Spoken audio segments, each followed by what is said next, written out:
welcome to the stage, Mike Carrion.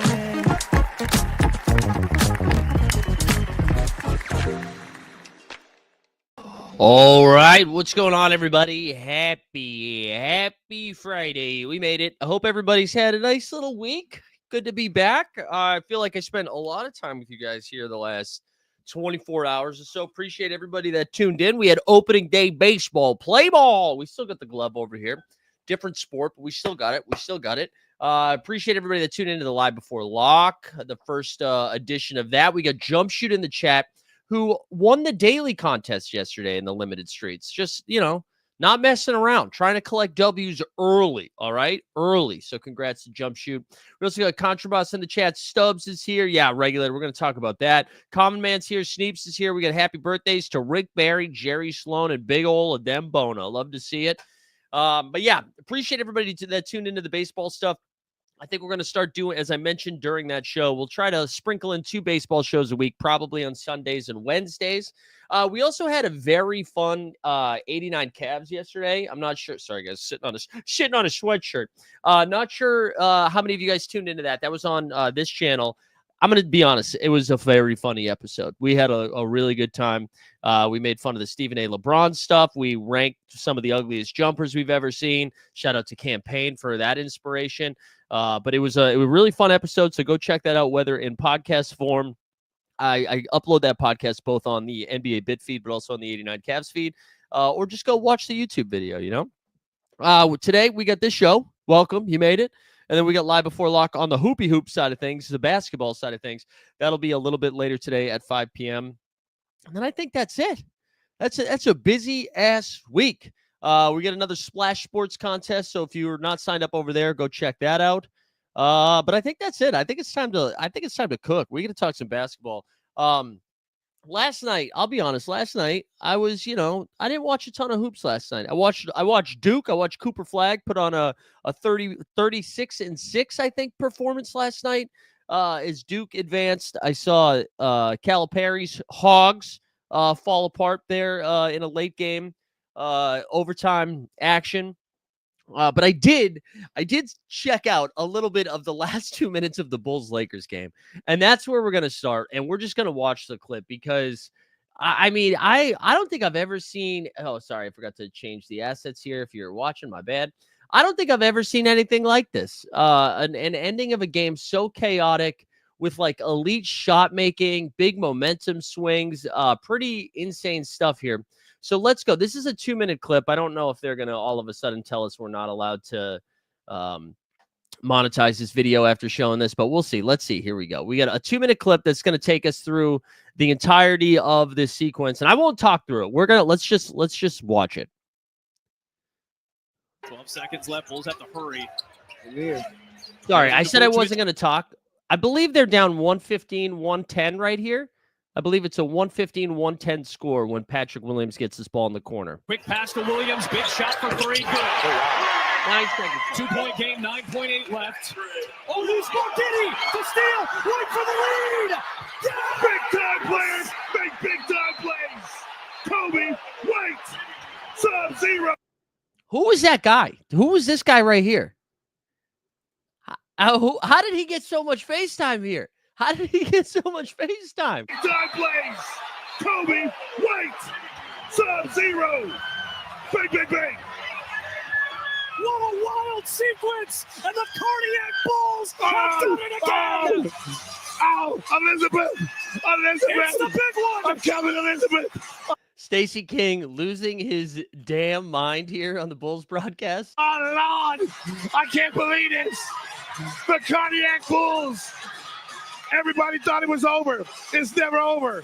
Never. Not with this team. Before that, here's Reeves. Reeves straight to the cup. Lays it in to take the lead. Bulls are out of timeouts. 2 seconds left. Giddey for the win. Oh, my God. I cannot believe this. Elizabeth, I'm coming, baby. Oh, Lord. Improbable! Unbelievable! Impossible! Magic Giddey! Good day, mate! Dude, you know what's so sick about that? He, I swear Giddey knows this is in before it goes down. The confidence in which he let the hand hang. He let the gooseneck hang for that's up there for a minute here. I'm sure we'll see it again. Somewhere in Australia, Sydney, or Melbourne, Paul Hogan is somewhere, Crocodile Dundee. And I'm not giving him credit for leaving it up after it went in. I'm saying before that went down. Oh, Lord. Look. You may never see man. a wilder sequence than you just saw in the final 10 seconds. And Josh Giddey from down under beats the Lakers. That was so sick. Honestly, I watched that clip, I don't know, maybe like 30 times last night.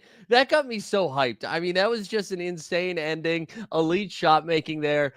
Bulls on a little bit of a heater here, like one of the hottest teams in basketball right now. Just for some like context of the game, right? So they win that one 119-117. I can't believe they won that in regulation, down 5 with like 10 seconds left. For the Lakers side of stuff, Austin Reeves, high scorer there, 30 points and 3 dimes. You had a double-double from Luka Magic there with the 25, 10, and 8. LeBron, another kind of low scoring output, but did have 17, 12, and 5. Not too much happening from the bench. A total of 23 points there from the bench, 8 and 8 for Gabe and Goodwin, and then 7 for Vando. But, man, Kobe White, fresh off his Eastern Conference Player of the Week, right, just continues to cook. He had 26 and 9 in this game. Kevin Hurts had 21, 6, and 5. And then this Giddey line, man, 25, 14, and 11. Josh Giddey, I believe it is. I want to see if I can find it. Since the All-Star break, is averaging some insane stuff. I mean, I think it's like just under a triple-double. I want to say it's like 19, 14, and 9 or something like that. I can't find. Oh, here it goes. Josh Giddey. Shout out Brett Usher, by the way, which if you're not following Usher NBA, is a good follow. This is since the All-Star break. He's averaging 22.8 points per game, 10.5 rebounds per game, 9.2 assists per game, 1.6 steals per game, and 65% true shooting. I believe, too, since the All-Star break, is shooting like just under like 50% or something from 3. I mean, the Giddey stuff is crazy. It really is just like really impressive stuff from this Bulls run. Also, like, let's look at the Bulls' recent W's because I like, listen, there's still 7 games under 500, right? But here, like, let's go back down to, all right, so let's start here. They beat the Sixers, lose to the Clippers, beat the Raptors, then they drop games to the Pacers and the Cavs. Then they beat the Magic, the Heat, the Pacers, Brooklyn, lose to the Rockets, beat the Jazz, lose to the Suns, then beat the Kings, Lakers, Nuggets, Lakers. I mean, that's a pretty good run here. That is a pretty good run by the Chicago team, who is now, I know Stan was like, oh, just to lose to the Miami Heat in the play. They're 8-2 in their last 10. Winners of 4 in a row. They are too, like, so they're 1 game behind the Magic here in the loss column. They are only a game and a half, though, behind the Magic. We just saw, let's look at, you're not going to be able to see it. I'm pulling up Tankathon right now to just do the strength of schedule the rest of the way. Because, again, we're down to, like, just a handful of games for these teams. So to make up a game and a half is a lot. But Orlando here has games against, where are they? Why can't I find them? Orlando has a game against the Celtics, a game against the Pacers, a game against the Spurs. They also have 5 games against weaker teams, but 2 of them are against Atlanta, playing better ball lately. 1 against the Kings, 1 against the Spurs, 1 against the Wizards. Who were we just talking about? The Chicago Bulls, on the other hand, they have 9 games left. All right, 1 against OKC, 1 against Cleveland. But then listen to this run out. The Wizards, the Hornets, the Sixers, the Raptors. That's 4 teams aggressively trying to lose. Then 1 against the Blazers, and then 1 against Stan Love's Jaime Jaquez's Miami Heat. By the way, we did talk about Jaime a little bit yesterday during the 89 Cavs. Just want to say, a commenter after the video who returned to the 89 Cavs later last night after the Miami Heat game was over. Jaime Jaquez did not play last night. Just throwing that out there. Just throwing the Jaime Jaquez did not play. Anyways, really, like, I think this is going to be kind of spicy because I do think the Bulls, listen, man, I'm not saying the Bulls are going to win a first-round playoff series, okay? I'm not saying that. I'm just saying they're playing very good basketball. They play a unique brand of basketball right now. They're kind of like the Indiana Pacers of last season, where they're just going to run and gun as fast as they can and then see how variance plays out. But they're having Kobe White and Josh Giddey play like really good. Listen, it's just on the offensive end, right? But that's a pretty elite backcourt right now. Maybe elite's too strong of a word, but it's a pretty good backcourt. And I don't know. I wouldn't be thrilled to play them. I think the Celtics have the type of defenders, although Giddey's going to be a lot bigger than those guys, the type of defenders to just slow them down. Like, I'm a little less scared from that. They would have to really go nuts from three-point land. Cleveland, though, I think you can score on Cleveland. I think you can. I think those would be some spicy games. I would still say Cavs in 5. You don't think Stan, look at these teams, dude. You got the Orlando Magic, who we'll talk about soon here, who don't play offense. You've got your team sucks, dude. I know you've won 3 in a row, man, but the vibes couldn't be worse there in Miami, which we'll talk about them in a little bit. They are going to the Bulls are getting into the playoffs, Stan. The Bulls are absolutely getting into the playoffs. I think we're going to get Bulls and Hawks or Bulls and Magic, but that's where I'm going. But you look at these playing teams here. 6-4 in their last 10 for the Hawks, 6-4 in their last 10 for Orlando, 8-2 in their last 10 for the Chicago Bulls, and then the Miami Heat 3-7 in their last 10. But they have won 3 in a row, so there's that, I guess. Yeah, there we go. Actually, you know what? That's a great reference. Stan doing the sniffing. Let's go. We haven't done this video drop in a while, but it's the first time anyone's mentioned cocaine in the morning in a minute, so let's do it.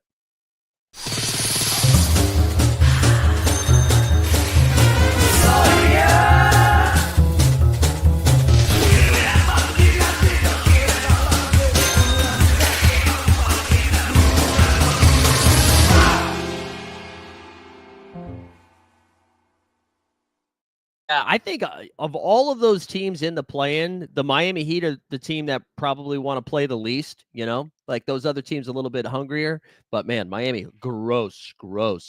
Who is Giddey? Who isn't Giddey? That's what a lot of people, Josh Giddey, baby. Let's go to the OKC Thunder. They played the Memphis Grizzlies last night. I'm going to be honest. I thought Ja Morant was close to being back. He missed this game. Memphis in a true free-for-all right now. But I thought what was so impressive of this game, like, if you look at the scores, right? So Memphis outscores the Oklahoma City Thunder 33-32 in the first quarter, okay? Then OKC outscores them by 5. So that means Memphis is down 4 at halftime. At the end of the third quarter, it is a 2-point game. OKC is up 2. In the fourth quarter, OKC dropped 34 points, but not only did they have their highest scoring quarter of the game, they also had insane defense holding Memphis to just 15 points. And, man, Shai Gilgeous-Alexander continues to build on that MVP case, going 15 for 25 from the field, 7 for 9 from the line, 37 points, 6 dimes, 3 boards, also added 3 steals to it. They got J-Dub back. Jalen Williams is back in the lineup regularly again. He had 20 points, 5 boards, and 4 dimes. Big Hartenstein had 18 and 11, a little double-double for him. They didn't even need a lot from Chet, who didn't shoot the ball well last night, going 2 for 9. And then, Case and Wallace off the bench, pretty solid 10, 3, and 2. Really good stuff. I wanted to – wait, hold on. Let's do Memphis first. Jaren Jackson Jr. was the offensive force there, having 27 points and 4 dimes. Scottie Pippen Jr., in the absence of Ja Morant, had a double-double, but not with assists. Really solid fantasy point game last night from the Pips. 17 points, 10 boards, 7 dimes, and 5 steals. Also had 7 turnovers. Desmond Bane was awful. 1 for 12 from the field, 1 for 9 from 3. Had 3 points and 6 dimes. And you know what that means? I'm going to give you the warning. But when we're talking about Desmond Bane getting locked up against the OKC Thunder, turn your headphones down.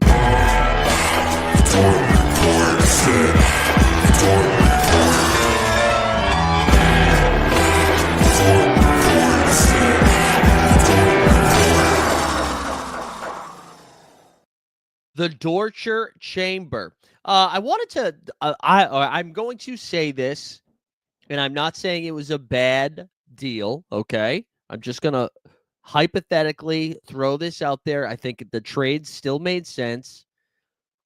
Bulls maybe won the Giddey Caruso trade. Maybe. Caruso played 10 minutes last night. I know he's been battling injuries, and I know like you get Caruso for the playoffs to have another on-ball defender. But I mean, with what Kaysen Wallace has been doing, I also can't remember if it's Kaysen or Kassan. But what Wallace has been doing, the way Wiggins has been playing, like, so Caruso's played 48 games this year, and he's averaging 7 points, 2 boards, and 2 assists, a little over 2 boards and 2 assists. I don't know. I'm just saying, I think the Bulls are probably happy, right? Bulls aren't mad where they're at. DJP says we won't know who won the trade until we see Caruso in the playoffs. Yeah, I do think that, right? Like they got Caruso to get another on-ball defender, smart player, can knock down a shot, has playoff and championship caliber experience. That's why they did it. But I don't think Chicago's mad, right? I don't think Chicago's mad. And yeah, regulator, totally agree. Like Giddey, with how SGA evolved, Giddey didn't make sense in that team. He didn't make sense in that team because Giddey needs to be the captain there. Pretty sure Kaysen rhymes with Jason. There we go. Thank you, Maddie. No, I know, Stan. That's actually not why. Stan, wow, Stan. Normally your takes suck, but they have a little bit of ball knowing. That's actually not why Giddey couldn't see the court. They couldn't see him because he couldn't knock down a 3-point shot. That's why he wasn't able to play, because teams did not have to defend him whatsoever. They could just leave him, so then they were playing 4-on-5, because if the ball's not going to be in Giddey's hands, he's kind of useless. So that's why. So, Stan, I'm kind of surprised. Like, man, this Miami stuff's really messing with you, huh? Are you more of like you don't want your players banging your coach's ex-wife? Is that like messing with you emotionally, spiritually, mentally, maybe? Because these are tough takes this morning. Tough takes from the stand. I don't know though. Rip a bong. You'll be all right. Anyways, great win for OKC. Cool to see like that offense just explode there in crunch time. And again, like this game doesn't matter as much for OKC, but Memphis, man, you want to look at some Memphis stuff? Look at this. They are now in the 5 seed. They only have a game and a half lead, both the Lakers and the Memphis, by the way. The Clippers are just a game and a half. No, I'm sorry. That's 2.5 games. Excuse me. 2.5 games outside of the 4 seed. That's it. Because of the Lakers loss, also because of the Grizzlies just continue to lose. Look at this, man. 5-5 in their last 10. But they've been playing like subpar basketball. Those wins have been coming against the teams like Utah and stuff like that. I want to go over to Tankathon just so let's look at a couple of those teams. And I mentioned, so again, we're looking at the Clippers. We're talking about the Grizzlies, the Lakers, and then the Warriors are right there too, and the Timberwolves. Like this shit could still shift around quite a bit. So let's look at the first team that pops up. Memphis the Lakers out of all of those teams have the toughest schedule down the stretch. You see 2 against OKC, 2 against Houston, 2 against Memphis, 1 against Golden State. And then they have 3 Pels, Blazers, Mavs, okay? So that's 6 of those 9, say it with me, nice, are really brutal games here. The third toughest schedule the rest of the way out. Memphis there is the 9th toughest schedule. They've got 1 against the Celtics, 1 against Denver, 1 against the Lakers, the Warriors, the Pistons, and the Timberwolves, and then 3 games left against shit teams. You can see Miami Heat is one of those stand. Charlotte Hornets and Dallas Mavericks. Golden State with the 13th toughest schedule has Houston, Denver, Memphis, Lakers, and Clippers. And then with the easier games, you got Pels, 2 against the Spurs, 1 against the Blazers, 1 against the Suns. And then the Clippers here with the 16th easiest one. They have 10 games left with only 3 of them falling in the difficult range. They have Cleveland, who they've already beaten, the Houston Rockets, and then the Golden State Warriors. There are 7 of those games that are of the 10 that are left. Ready? Pelicans, Brooklyn, Spurs, 2 against the Mavericks, 1 against the Kings, 1 against the Orlando Magic. I think they have a real outside shot here at getting the 4 seed, with Memphis struggling as mightily as they have been, and the Lakers with just a brutal schedule and just looking a little tired there. Man, this is tough. This is real tough stuff. Giddey, Stan, why are you going out of your way to find these L's? You know, it's almost like you're doing yoga to get flexible, to stretch, to see how weird you can pull up an L right now. Yeah. Also, don't you think it's probably a little bit more challenging for his field goal percentage to be as efficient when the ball's in his hands the entirety of the time with the Chicago Bulls than the OKC Thunder? You know what I'm saying? You know what I'm saying, Stan? Going from the number 1 option from the number 4 option to the number 1 option. I think you could get there on your own. Do we think the Mavs or Suns make the 10th seed? Man, let's look at Dallas really quickly. Just so you know, right? So right now the Suns are a half game behind Dallas, but they're tied in the loss column. Dallas is a half game behind Sacramento. So a game separates 9th through 10th. So let's look. We'll go Kings, Mavs, and Suns. Suns still with the toughest schedule, man. Look at this shit. They got 9 games left. OKC, Boston, Houston, Bing Bong, Golden State, Minnesota. 2 easy games are Spurs. And the easy game is the Kings, who is a game ahead of them. All right, so Phoenix is cooked. Dallas... I'm sorry, Sacramento and Dallas. Sacramento's the next one, 14th easiest schedule. They've got Cleveland, Denver, Indiana, Clippers, and the Pistons. 4 easier games against the Wizards, Hornets, Magic, and Suns. That Suns-Kings game at the end of the season is going to be fun. And then where's Dallas at? 17th easiest schedule. So they've got 2 against the Clippers, which is tough. 1 against the Lakers, 1 against the Grizz, but the right time to play Memphis. And then the easier games, Brooklyn, Raptors, Bulls, and Hawks. I will say, I think one of the defining characteristics... Oh, was I not sharing screen that whole time? What the hell? I think one of the defining characteristics of this schedule here is going to be how many back-to-backs do Dallas have left, because they are going to need everything they have left from Anthony Davis here. Let's actually do Dallas right now. I was supposed to do Holy Points next, but there we go. Vooch is not the number 1 option. And when did DeRozan get traded at the when did DeRozan get traded? That before the season, right? Or is DeRozan at the deadline? No, DeRozan was before the season. So Giddey and DeRozan didn't play together, right? Stan, put the pipe down, Stan. Oh, my God. My God, Stan. All right, Dallas wins this game 101-92 on the road, too, I think, right? On the road. 2 games under 500 now. AD played 29 minutes. That's a great sign. Now, his shooting percentage is brutal, 5 for 19 from the field, still finished with 15 and 7. But just to have a big... Also, look at AD and Kai Jones playing next to each other. Kai Jones did get hurt. Shout out Najee Marshall, who played 41 minutes. Didn't really do anything, but played a lot of minutes. Dinwiddie and Klay Thompson. This game, look at this. Look at the scoring in the first quarter, 19-17.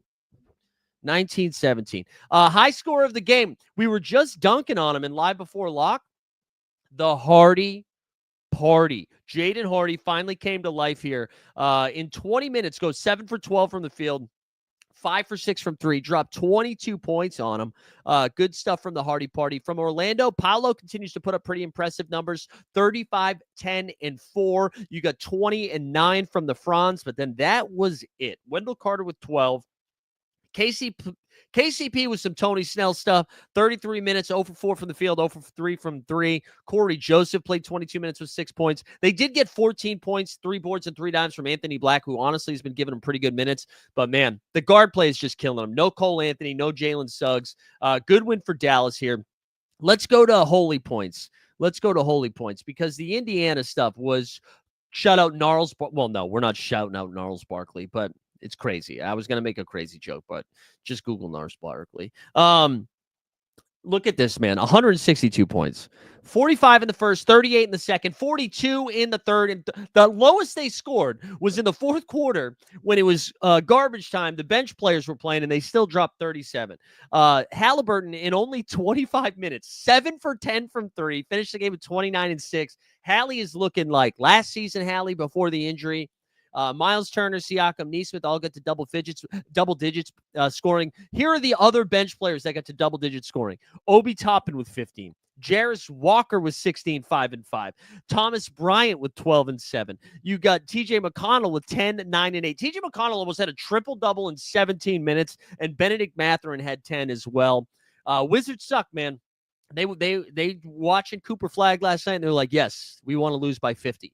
Alex Sarr in 28 minutes had 22 and 7. He continues to play pretty good basketball. Champagne had 15 and 7. You had the Pool Party dropped 18. Bubby Carrington with 13, 6 and 4.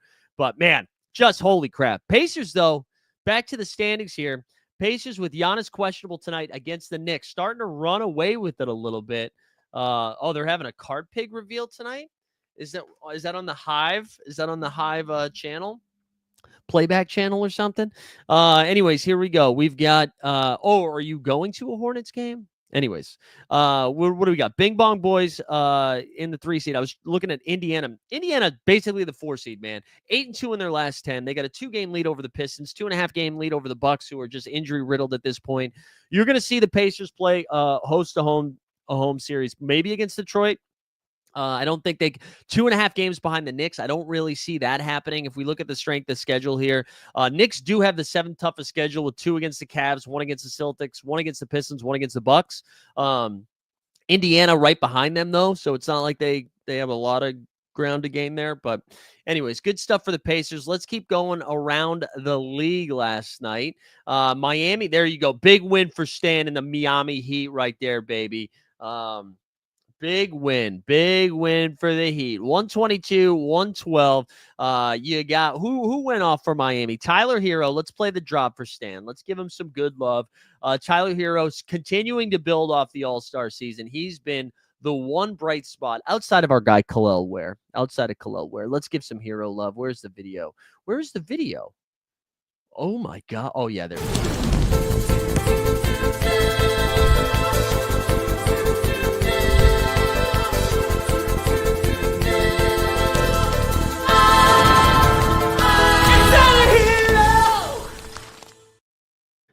There it is. Shout out Tyler.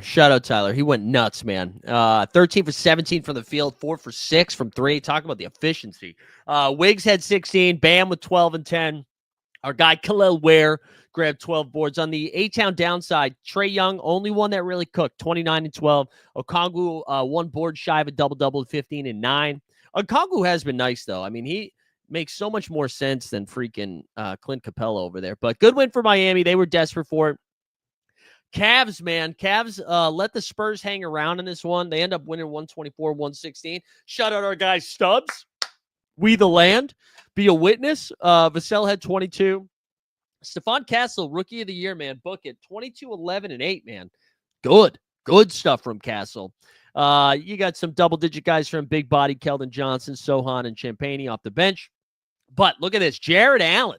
Every once in a while, we get a Jared Allen game. 29 points and 15 boards. Spida had 14 dimes last night. 25, 14, and 8. A lot of near triple-doubles last night. Garland, 10 and 9. And then you got 14 from Hunter and 13 from Sammy Merrill off the bench. Cleveland now 59 and 14. Holy crap. Let's do the last 2 games of the night. Houston Rockets beat the Jazz 121-110. Ahmed Thompson back in action. He had 15, 10, and 5. But it was the Goon.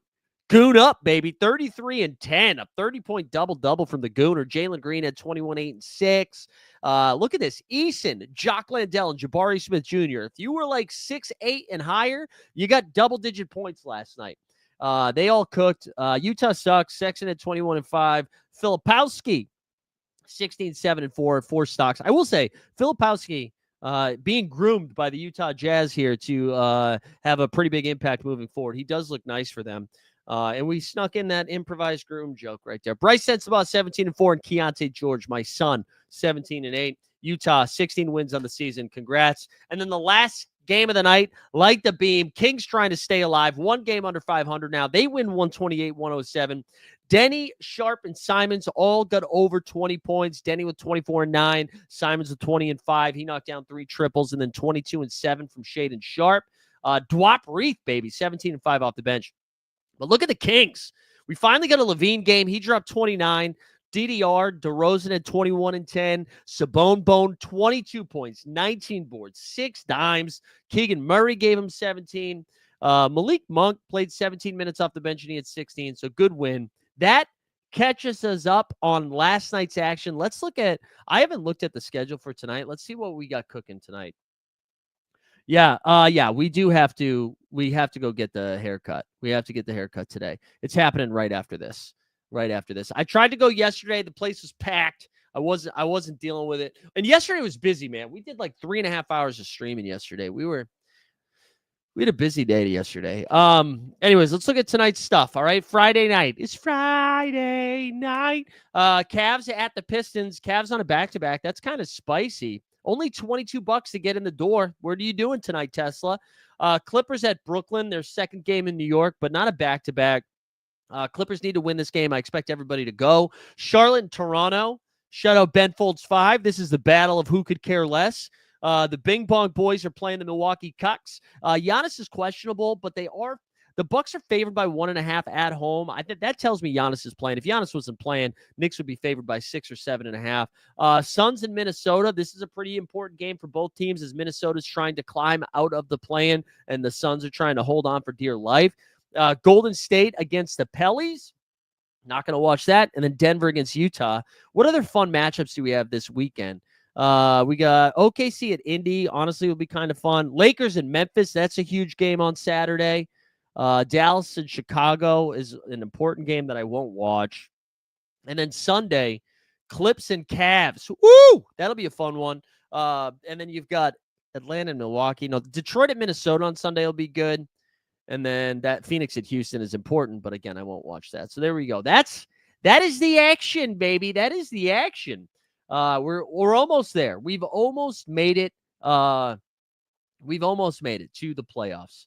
I love Ben Folds. I've seen Ben Folds live at least 7 times. I was big into him in college. I would kill for Dragon Ball Z hair. Yeah, I mean, I would love to get. I would like to grow my hair out, but I don't have hair that allows it. You know what I mean? I got no flow. It just keeps doing this. It's like closer to Conan than anything else. Is it going to be 80 there tomorrow? I think it's supposed to be like really nice today. We're getting in the high 60s or mid 60s today. Like it's 50 already. We're getting to 65 today. Yeah, it's supposed to get close to 80, but it's supposed to rain tomorrow. Thank you, DJP. Thank you.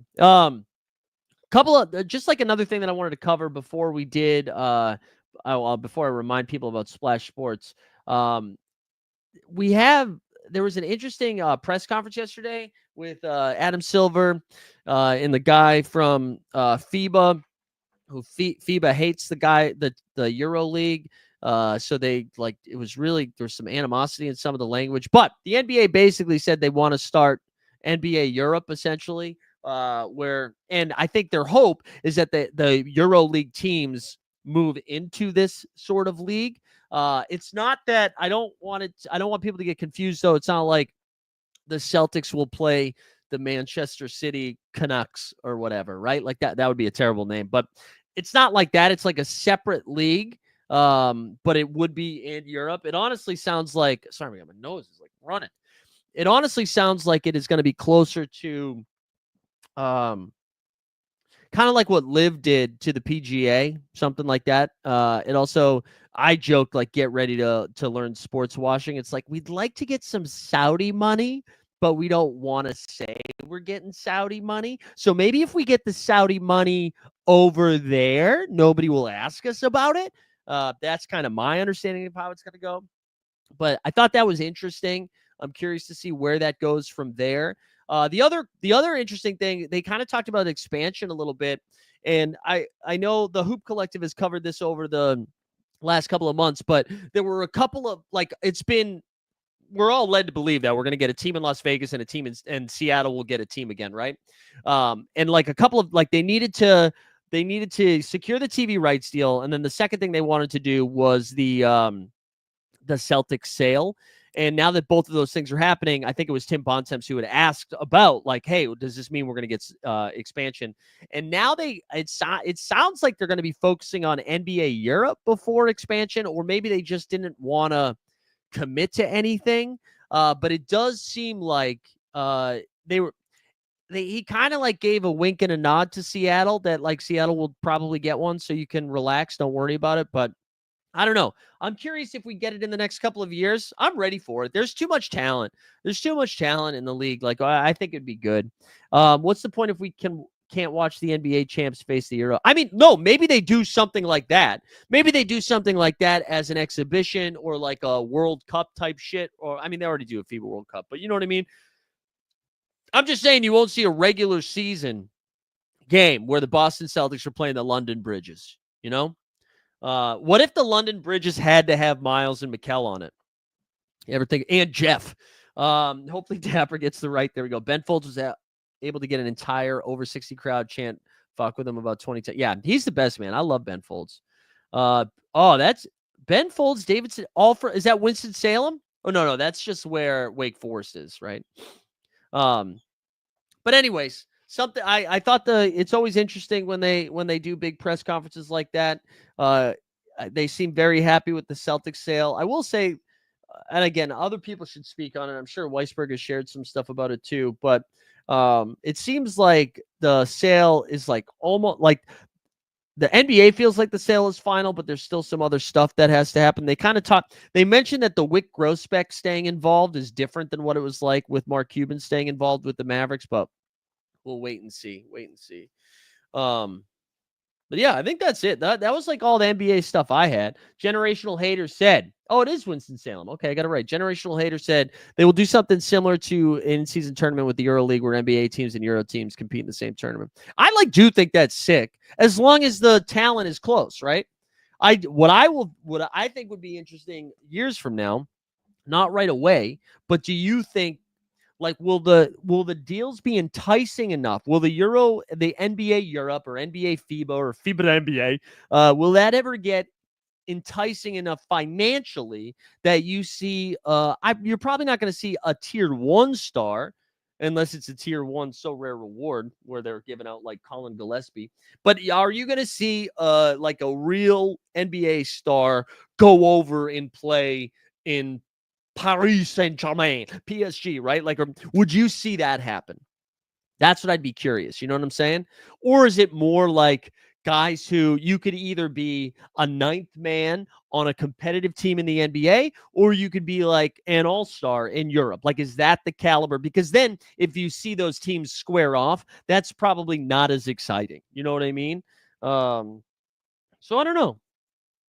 Yeah, DJP, I don't know, man. I don't know. I don't even think they know yet. I don't think they know yet.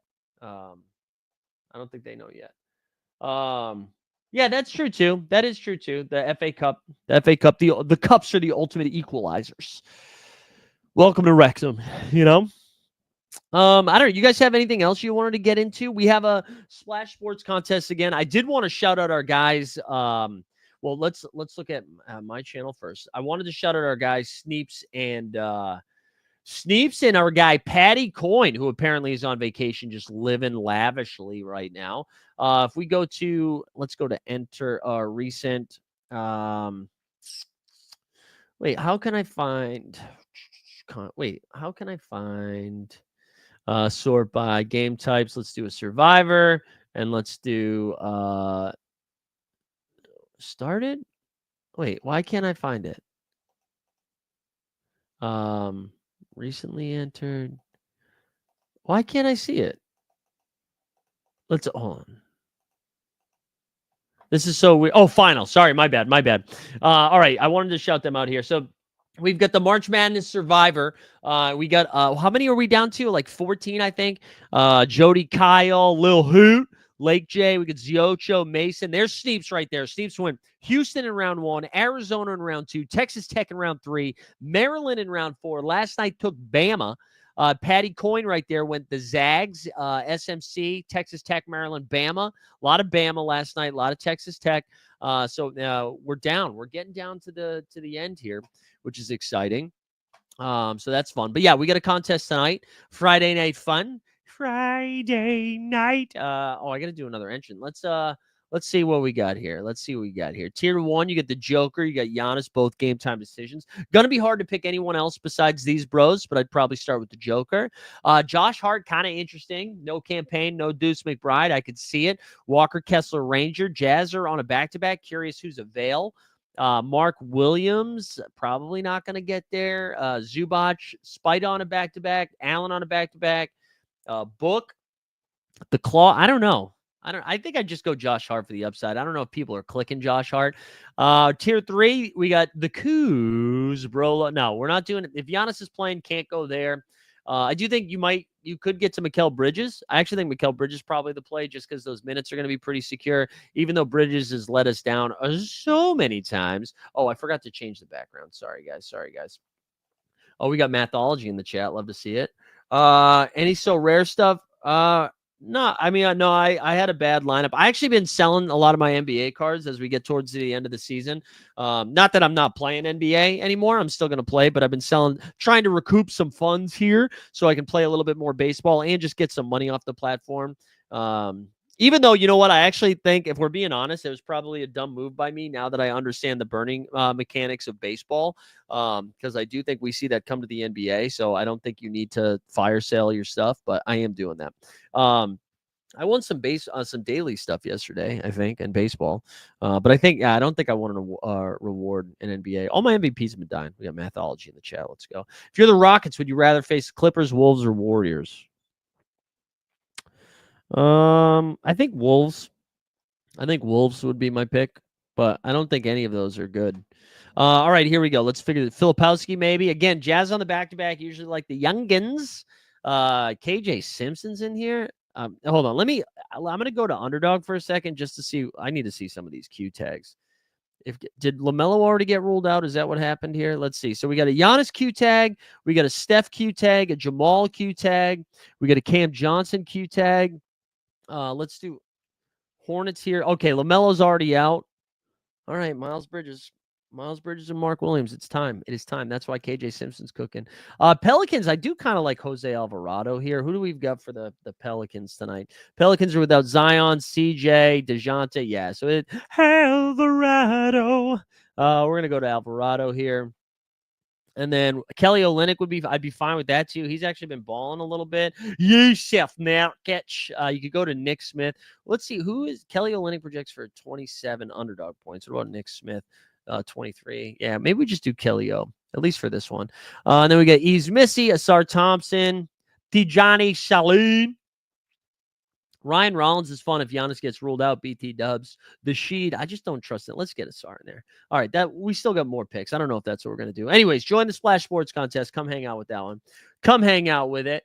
Yeah, Mikey Hats, baby. No Mellow tonight. Love it. 13 points in 13 seconds. Yeah, that was crazy. It's probably a record. It is probably a record. Guess the line. Cleveland on a back-to-back in Detroit tonight. Detroit had 2 nights rest. Cade already ruled out. Oh, yeah, that's right. Cade's out tonight. I would say Cleveland 10.5. Cleveland 10.5. All right, let me Google it. Cleveland 10.5. What do we got here? 8.5. Opened at 4.5, 8.5. All right. They're resting somebody. I wonder if Jared Allen doesn't play. Yeah, Nick Smith Jr. hasn't played well. I just don't, from a fantasy perspective, I don't know, but he has been. I actually like Nick Smith Jr. I think he's pretty solid. All right. I don't know. Anything else? You guys got anything else for me? We might call it there. Hey, I would really appreciate it. Maybe it is Toby night. Maybe it is Toby night. I forgot that Cade was out. See, this is what happens. Underdog. Actually, I'm not going to say anything bad about Underdog because I just applied for a job there. I'm not going to get that job. I don't think I am. I'm sure they're going to get more qualified applicants, but they just they're looking to hire somebody in charge of their draft product. And listen, if I can't draft anymore, I might as well just create some contests for other people to draft, right? Like the True Cuck Chair. So we submitted our app over there. Our app over there. And so we'll see what happens. That would be cool. Thank you, Mathol. I should create a campaign. Maybe that's what I should do. We'll get political for Underdog. You know what I'm saying? So I'm not gonna publicly hate on them anymore because I need them not that I've been publicly hating. I've been hating them on them not allowing me to do New York stuff. But because of that, I haven't been as locked in on like injury stuff early in the day. It's been bumming me out because I know I've mentioned this before, but when I was doing daily drafts, like I'd get up and I'd do my own guess the line thing, try to figure out what looked weird, decide who was going to be out, who was sitting, all that stuff. And now I don't do it. I am the ultimate underdog. You're right. Yeah. That would be funny. That honestly, that would be really funny to be like, you are at Underdog. You should be hiring only underdogs, and that's why you should hire me. Am I qualified? No, but all right, let's call it there. Oh, this is what I was gonna say. If you guys haven't checked out 89 Cavs yet, that went up yesterday at 3:00. You can watch the replay on this channel. You could also go check it out on podcast form. And if you're not downloading the podcast already, please go do that, whether it's on Spotify or Apple, both 89 Cavs and the NBA Bit. But I truly believe the 89 Cavs show was very funny yesterday. It was so funny that I shared it on Instagram. I thought I had a lot of fun. Maybe it's because it was the third show of the day and I wasn't sure. I didn't know how much I had left in the tank. And I laughed a lot. I had a really good time. So would appreciate if I need to get more eyeballs on that shit. You know what I'm saying? I think it's legit a very, very funny show, and I need more eyeballs on it. So go check it out. But I think we'll call it there. We'll be back at 5 p.m. for a little live before lock. I got to figure out how to do baseball daily lineups over here. I do, man. I was like sweating some baseball last night. I want to draft. Underdog, listen, if you're not going to hire me, at least make New York legal again. You know what I'm saying? If you're not going to hire me, make New York legal so I can get involved. I need it. All right, let's call it there, everybody. Have a wonderful day. If I don't see you for live before lock, enjoy the weekend. I hope the weather is nice where you are. We'll be back on Sunday with some SORARE MLB, and then Monday for the NBA Bit. But appreciate you guys tuning in all week long. We out.